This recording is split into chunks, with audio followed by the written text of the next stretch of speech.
Oke teman-teman, pernah kepikiran nggak sih siapa aja tokoh-tokoh penting di balik masa-masa kelam penjajahan Indonesia?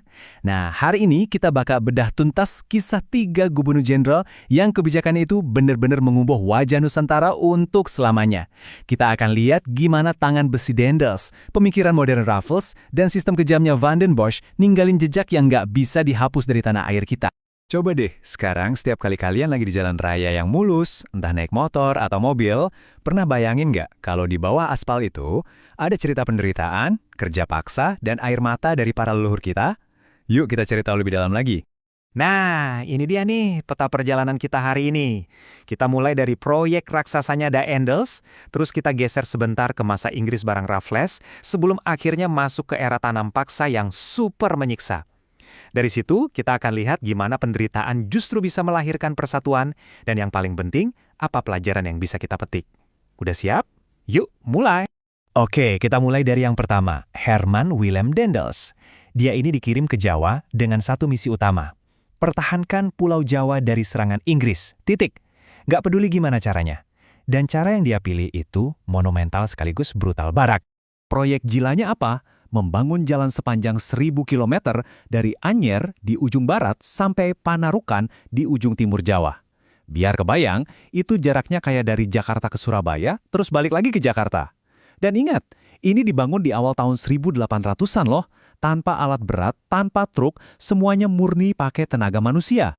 Jadi, jalan ini tuh kayak koin, punya dua sisi yang beda banget.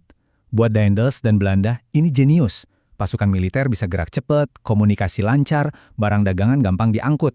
Tujuannya jelas buat kepentingan mereka.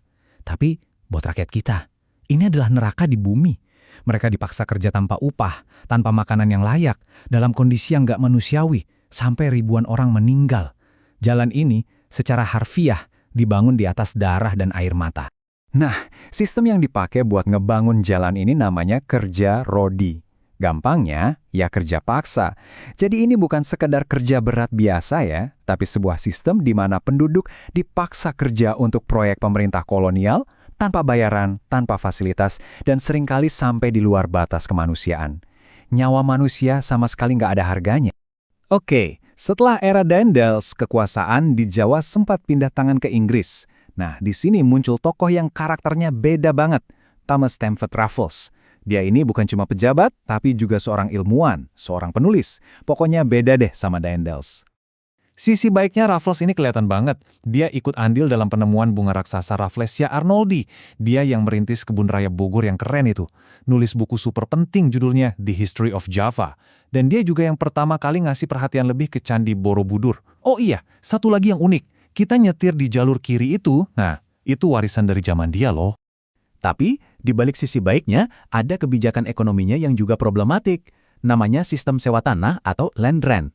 Logikanya gini, Raffles bilang, semua tanah di Hindia ini sekarang milik pemerintah Inggris. Jadi kalian para petani, kalau mau garap sawah boleh, tapi harus bayar sewa ya. Aneh kan? Padahal itu kan tanah warisan nenek moyang mereka sendiri. Kelihatannya sih tujuannya mulia ya, mau menghapus kerja paksa, terus petani dikasih kebebasan mau nanam apa aja. Tapi prakteknya di lapangan, beda cerita. Petani itu susah banget bayar sewa pakai uang tunai karena zaman itu ekonomi uang belum merata. Akibatnya, pajak tetap aja memberatkan dan di lapangan banyak banget penyelewengan oleh aparat. Ujung-ujungnya, lagi-lagi rakyat kecil yang jadi korban.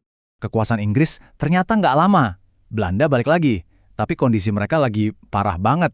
Kas negaranya kosong melompong habis perang. Nah, buat ngisi kas negara secepat-cepatnya, Gubernur Jenderal Van den Bosch datang dengan sebuah kebijakan yang bisa dibilang paling menindas dari semuanya, kultur stelsel, atau yang kita kenal sebagai tanam paksa. Kalau kita lihat aturannya di atas kertas, kelihatannya cukup adil loh.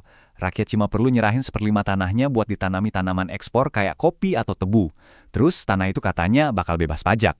Kalau panennya lebih dari target, kelebihannya dibalikin ke rakyat. Dan kalau gagal panen, pemerintah yang nanggung. Kelihatannya oke kan? Tapi, kenyataan di lapangan adalah sebuah mimpi buruk yang jauh berbeda.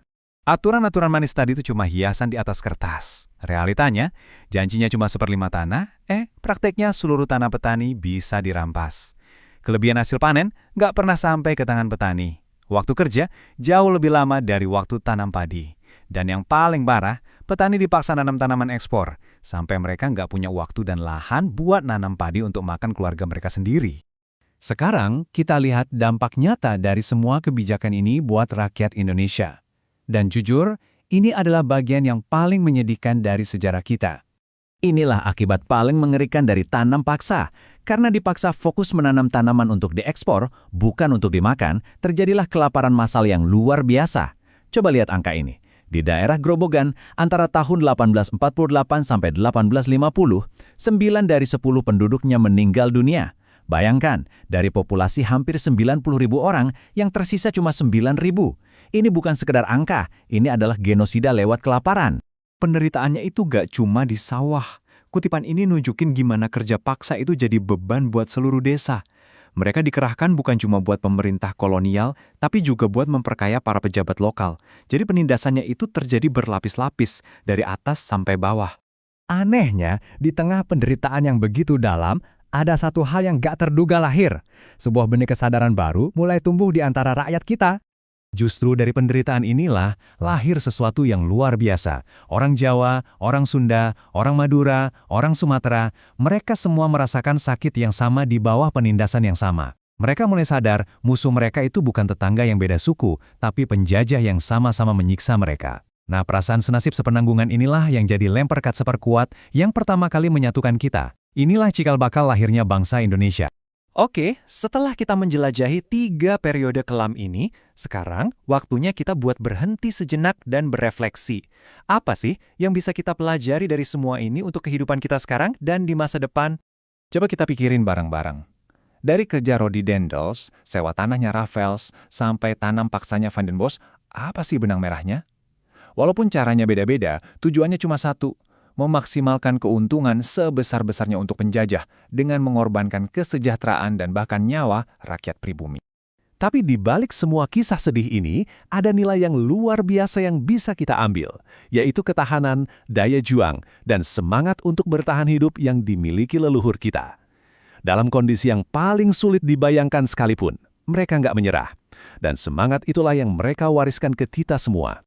Dan ini pertanyaan terakhir, bukan cuma untuk kalian, tapi juga untuk saya pribadi. Setelah kita tahu betapa mahal harga sebuah kemerdekaan yang dibayar pakai penderitaan jutaan leluhur kita, apa artinya merdeka buat kita sekarang? Jawabannya ada di dalam diri kita masing-masing, dan bagaimana cara kita mengisi kemerdekaan ini setiap harinya. Terima kasih sudah menyimak.